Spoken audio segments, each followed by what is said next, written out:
दोस्तों, board exam जल्द ही शुरू होने वाले हैं। कुछ स्टूडेंट्स की तैयारी अच्छी है, वहीं बहुत से स्टूडेंट्स ऐसे हैं जिन्होंने कुछ भी नहीं पढ़ा है। चाहे आपकी तैयारी कैसी भी हो, इस वीडियो को देखने के बाद आपके मार्क्स बढ़ने वाले हैं। अभी अगर आप 70% स्कोर कर रहे होंगे तो आपके मार्क्स 75 पर जंप कर जाएंगे। अभी आपके पास टाइम कम है, आपको स्मार्ट स्टडी करने की जरूरत है। और स्मार्ट स्टडी कैसे करनी है, ये आज मैं आपको इस वीडियो में बताऊंगा। और हाँ, वीडियो में मैंने एक ऐसी टेक्निक का भी जिक्र किया है जिसकी हेल्प से आप उन क्वेश्चंस का आंसर लिख पाओगे जो आपको नहीं आते हैं। तो दोस्तों, आज फिर जबरदस्त वैल्यू ऐड करेंगे आपकी लाइफ में। So let's begin. Number 6, answer framing technique.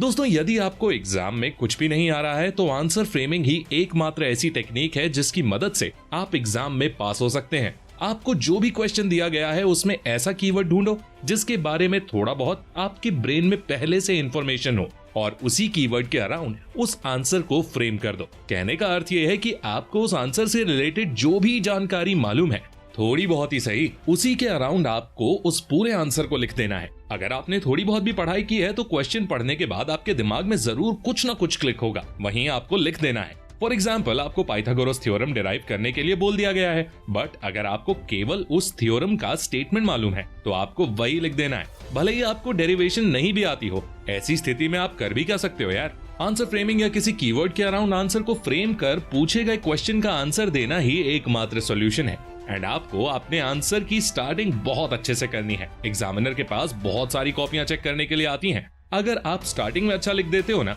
और उसके बाद अगर आप थोड़ा बहुत बेकार भी लिखते हो तो भी आपको नंबर मिल जाते हैं। Number 5, read only NCERT.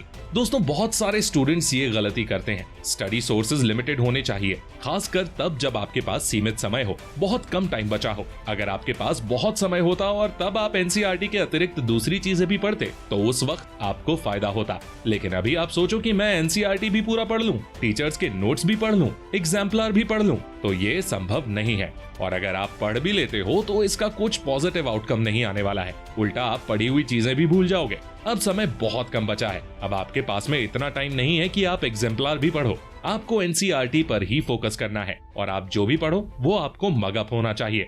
Number 4, focus on easy subjects. बहुत सारे स्टूडेंट्स की क्या आदत होती है ना कि वो साइंस मैथमेटिक्स के ऊपर ही ज्यादा ध्यान देते हैं। वो हिंदी इंग्लिश को इजी सब्जेक्ट कंसिडर करते हुए उन पर ध्यान ही नहीं देते हैं। वो सोचते हैं कि चलो हम हिंदी इंग्लिश तो एग्जाम के 10 दिन पहले भी पढ़ लेंगे। लेकिन दोस्तों, आप लोग को ऐसा नहीं करना है। आपके परसेंटेज तो ओवरऑल सभी सब्जेक्ट से बनने वाले हैं ना। आप 2 घंटे साइंस पढ़ो या आधा घंटा हिंदी पढ़ो, दोनों इक्वल बात है। आप आधा घंटा हिंदी पढ़ के साइंस से भी ज्यादा नंबर हिंदी में स्कोर कर सकते हो, जो आपके बोर्ड एग्जाम के परसेंटेज को काफी बढ़ा देगा। हिंदी और इंग्लिश मार्क्स बूस्टर सब्जेक्ट्स हैं और आपके पास अब कम समय बचा है, इसलिए अब आप लोगों को साइंस मैथ्स के कंपैरिजन में हिंदी इंग्लिश, जो कि इजी सब्जेक्ट्स हैं, उन पर ज्यादा फोकस करना है। Number 3, focus on easy portion.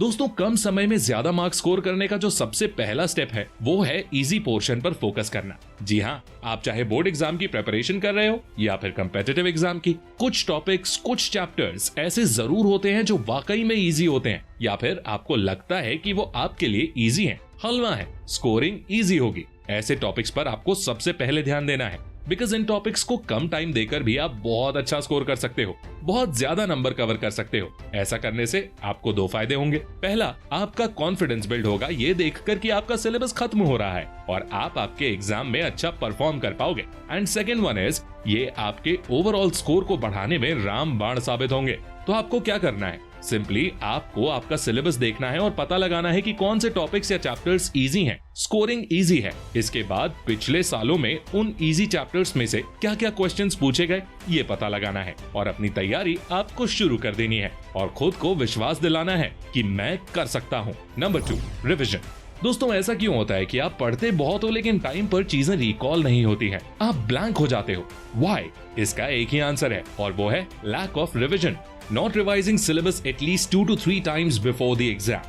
और इस गलती की वजह से आपका एग्जाम क्रैक करने का सपना या बोर्ड एग्जाम में अच्छे नंबर स्कोर करने का सपना चूर चूर हो सकता है। आप किसी भी टॉपर का वीडियो देख लो, वो बोलेगा मैंने अपने सिलेबस को अच्छे से रिवाइज किया, और रिवीजन आपको साथ साथ करना है। हर दिन कम से कम 1 घंटा आपके शेड्यूल में होना ही चाहिए जिसमें आप कुछ नहीं करोगे, दूसरी कोई भी चीज नहीं पढ़ोगे, बस और बस रिवीजन करोगे। और एग्जाम के 5 दिन पहले आपको कुछ नया नहीं पढ़ना है, बस जो पढ़ लिया है उसी का रिवीजन करना है। Number 1, self confidence. दोस्तों, आत्मविश्वास एक ऐसी चीज है जिसके दम पर कई सारे लोगों ने अपनी लाइफ में सक्सेस हासिल की है। आपके पास कितनी ही नॉलेज क्यों ना हो, बट अगर सेल्फ कॉन्फिडेंस नहीं है तो वो सारा नॉलेज किसी भी काम का नहीं रहता। आपको आपके ऊपर भरोसा होना चाहिए। आपने चाहे बहुत कम ही क्यों ना पढ़ा हो, लेकिन अपने आप को विश्वास दिलाओ कि मैंने जितना पढ़ा है पूरा पेपर उसी में से आएगा और मैं पूरा पेपर सॉल्व कर पाऊंगा। और हाँ, एग्जाम के एक रात पहले ज्यादा टेंशन नहीं लेनी है, देर रात तक नहीं पढ़ना है, नहीं तो फिर पेपर में आपको नींद आएगी। तो यही थी सारी बातें जो मुझे आप लोगों को बतानी थी। अगर आप इन सब बातों को ध्यान में रखते हुए तैयारी करते हो तो डेफिनेटली आपको एग्जाम में काफी अच्छे अंक प्राप्त होंगे।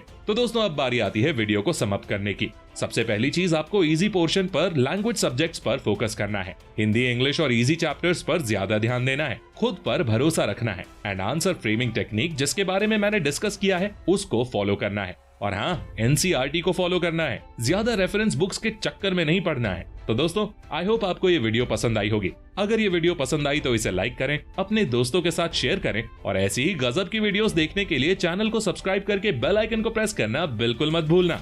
मैं मिलता हूँ आपसे अगली वीडियो में, तब तक के लिए take care, love you all.